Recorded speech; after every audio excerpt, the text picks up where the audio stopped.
येऊन पोहोचू शकते तर 101% तुम्ही सुद्धा पोहोचू शकता. ऐकायचं ऐकायचं. मी काय काम करत होते? मी ह्या इंडस्ट्रीत यायच्या पहिले शेती काम करत होते. दररोज खुरप चाललं, डबा भरायचा, जायचं 6 घंटे आणि संध्याकाळी तोंड भुरक करून घरी यायचं. याच्या विरुद्ध काही काम नव्हतं. आणि जेव्हा मला मॅडमने प्लॅन दिला तेव्हा मी कापूस याचत होते.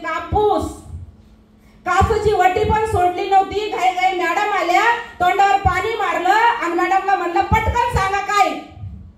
माझ्याकडे तेवढा वेळ नाही, तेवढ्या 2 साऱ्या मागं राहतील. आणि मॅडम म्हणले अहो ऐकून तर घ्या. मी म्हणलं नाही तुम्ही सांगा. मॅडम म्हणते अहो बस आता खरी ऐकून तर घ्या. मी ऐकतच नव्हती. आणि मॅडमनं खरंच मला त्या दिवशी माझा माइंडसेट केला, मला समजून सांगितलं. कारण हार घडी हार पल मी त्यांना देवापेक्षा कमी मानत नाही, त्यांना कधीच विसरत नाही. कारण हाच मला हँडल करणं, मला सांभाळणं म्हणजे कोणाच्या बच्ची बात नाही. भले शाळेत गेलेली नव्हते, शिकलेली नव्हते, शेती काम करत होते म्हणून एस्टर माइंड होता. आणि त्या एस्टर माइंडला जागेवर आणण्याचं काम म्हणजे जयश्री बोंद्रे मॅडमसाठी जिथे राग आला, जिथे काही पण झालं, कोणाचा जर राग आला ना तर फटकन बोलून दाखवायचं. राग आवरत नव्हता, पण प्रत्येक ठिकाणी मॅडमने जागेवर आणण्याचं काम केलं. आतापर्यंत असा कुठलाही दिवस या 5 वर्षामध्ये आठवला नाही जिथं मॅडम मला काही बोलल्या असन आणि तिथं मी उलटून जबाब दिला असन. असं झालंच नाही. माझ्या जीवनामधली पहिली व्यक्ती अशी आहे का त्या व्यक्तीला मी कधीच रिटर्न रिप्लाय नाही दिला. कधी किती मी काय बोलू द्या. कारण मी जीवनात एकच टाकून घेतलं का जीवनात सरांनी काल सांगितलं अशा व्यक्तीला फॉलो करा का ज्याच्यासारखं आपल्याला बनायचं.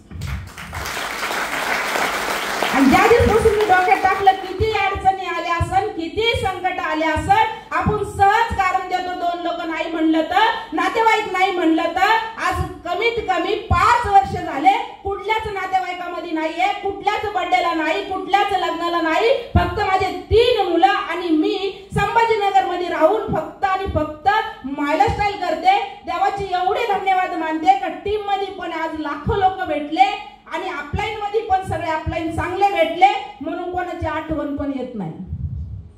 कारण लोकांना खूप त्रास दिला, खूप ब्लेम केले, पण एकच वाक्य असायचं कधी मी थकलं, रुसलं, काही प्रॉब्लेम झाले, प्रॉब्लेमचं सोल्युशन फक्त एकाच व्यक्तीकडे भेटतं. कॉल केला 2 मिनिटात माणूस शांत कसं होईल हे फक्त आपण एवढे लकी आहे, आपल्याला एवढा प्राऊड आहे का आपण अशा व्यक्तीच्या टीम मध्ये काम करतो. जर मॅडम जर आपल्या सगळ्या लेडीज साठी एक आदर्श बनल्या नसत्या, मॅडम जर एवढे झाशीची राणी सारखं जर लढल्या नसत्या तर मी सांगते एक पण लेडीज आज इथं सक्सेस नसती झाली. कारण आज मॅडम बनल्या म्हणून आपण बोललो. कधी कधी माझे लीडर मला विचारतात, कधी कधी माझे लीडर लेडीज मला बोलतात मॅडमने कसं केलं असं. मॅडमलाच माहिती, मला पण तिथपर्यंत जायचंय. कारण का त्या कितीही संकट आले तर मी त्यांना आतापर्यंत कधीच कोणापाशी शेअर करताना बघितलेलं नाही. आणि त्यांच्याकडे बघून बघून बघून बघून बघून आज इथपर्यंत पोहोचण्याचा आपण प्रयत्न करतोय. बघा प्रत्येक ट्रेनिंगला मी कधीच नाकार नाही दिला मॅडमना. का मॅडम मी आज या ट्रेनिंगला येत नाही, का मॅडम मी आज या फंक्शन मध्ये प्लॅनिंग करत नाही, का मॅडम मी आज माझा एवढा मोठा प्रॉब्लेम आहे मी तिथं येत नाही. हा शब्द मी मॅडमला आयुष्यात कधी वापरला नाही. एवढं कितीही अडचणी असू, कितीही संकट असू, फक्त मॅडमचा यशमेश आला का मॅडम एवढ्या लोकांच्या गाड्या भरावं लागेल, एवढ्या लोकांची तयारी करावं लागेल, भले कमी होईल जास्त होईल, पण मॅडमला येस म्हणूनच उत्तर दिलं असं. आणि त्यांचा कॉल असा मला कधी बी नाही राहत आणि माझा बी कधी बी नाही राहत. मॅडम फक्त मला काम असलं काही 10 मिनिटं बोलणार किंवा 2 मिनिटं बोलणार, काम असेल तर 1 सेकंड मध्ये फोन ठेवणार.